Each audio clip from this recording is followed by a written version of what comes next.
नमस्कार जय श्री जगन्नाथ आपण मानक मो चैनल अनेक अनेक अभिनंदन।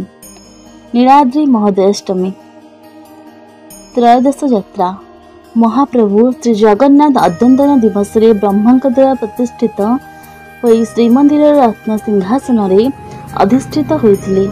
आसंतु जानिबा एही दिवस रा किछि महत्वपूर्ण प्रामाणिक तथ्य। नीलाद्रि महोदयर महत्व तथा महिमा स्कंद पुराण रे प्रतिपादित होइछि। उक्त पुराणर 27 अध्याय 100 श्लोक ठारू 103 मध्य एही यात्रार प्रसिद्धि वर्णित होइछि। यथा वैशाख मास्यामळे पक्षे अष्टम्या पुष्ये जगतः कृत्वा प्रतिष्ठा भोविप्रा सोहने गुरुवासरे तदीनं सुमहत्पुण्यं सर्वपाप प्रणाशनं स्नानदानं तपोमहोमं सर्वमयक्षयं स्मते। शुक्लाष्टमी जा वैशाखे गुरुपुष्य जुता जदा तस्यामभजन्तन् विष्णुं कोटि जन्म घनासनम्। एथर कुहाଯାଇଛି जे श्री ब्रह्मा वैशाख मासर पुष्य योगयुक्त शुक्लपक्ष अष्टमी तिथि गुरुवार मंदिर प्रतिष्ठा कार्य संपादन कले। सेही हेतु एही दिवसटी अत्यंत पुण्यतम सर्व पाप विनाशकारी अटे। उक्त दिवस रे स्नान दान तपस्या और होमादि कार्य कले अक्षय फल मिलिथाए। पुनश्च पुष्य नक्षत्र युक्त गुरुवार वैशाख शुक्ल अष्टमी रे भगवान श्री विष्णुंकर अर्चना कले कोटि जन्मार्जित पाप राशि भी नष्ट होइथाए।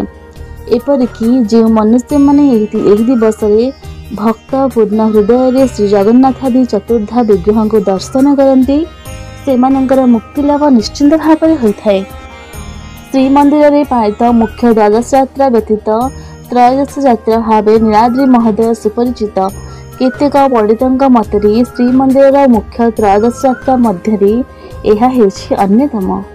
एहा श्रीमंदिर प्रतिष्ठा दिवस बोली कहाଯାଇଛି। वैशाख शुक्ल अष्टमी तिथि श्रीमंदिर रे नीलाद्रि महोदय यात्रा अनुष्ठित होइथाए। सुतरां एही तिथि नीलाद्रि महोदयाष्टमी नाम रे अभिहित।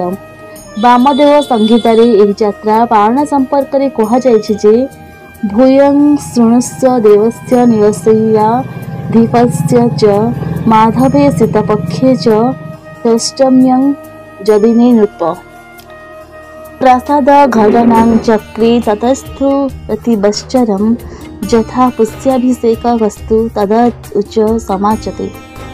अर्थात एही तिथि रे प्रभुंकर प्रकट होइतिबारु प्रतिवर्ष प्रकटोत्सव एही दिन महासमारोह रे पालन कराଯାଏ।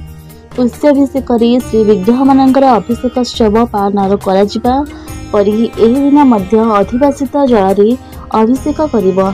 नीलाद्रि महोदय अभिषेक निमित्त वैशाख शुक्लपक्ष सप्तमी रे रात्र चंदन लगे नीति शेष हेबा परे भोग मंडप गृह धो पखाड़ पानी धुआ जाए होई चांदियाटिए बंधा जाए।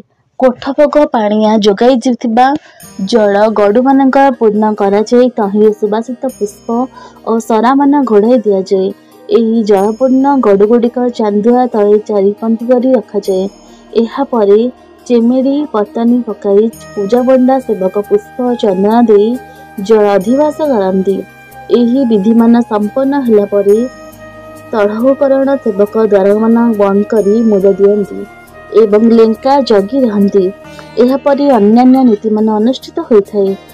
वामदेव संहितार उल्लेख प्रकाश अष्टमी तिथि पूर्व दिन सप्तमी तिथि रे रात्रि काल 108 कुंभ जलपूर्ण करी वीक्षण आदि संस्कार पूर्वक से कर्पूर गंध पुष्प प्रभृति निक्षेप करी वस्त्र द्वारा आच्छादन कराଯାए। तापरे ताकु नहीं अधिवास गृह रे स्थापना करिबो। अष्टमी दिन सकाळ धूप और आलट लगी सरिबा परे भीतर गंभीर रे पानी पड़ी पूजा ठा होइथाए।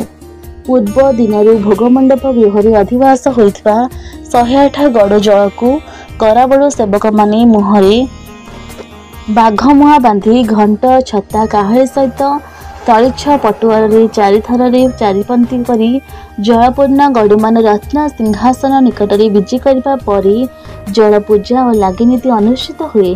पूजा पंडा सेवक संस्कार पूर्वक जल लागी करती। जल लगी अवकाश सबरी दर्पण उपरे लगी होइथाए। जल लगी परे मैलम नुआ लुगा लगे घटुहरी घट ठारू 3टी रूपा पिंगण पूज्य पंडा पति महापात्र मुदिरस्थ चंदन बीजी कराई सिंहासन उपरे संस्कार कराई पाणिया पुष्पालक चंदन सर्वांग करती।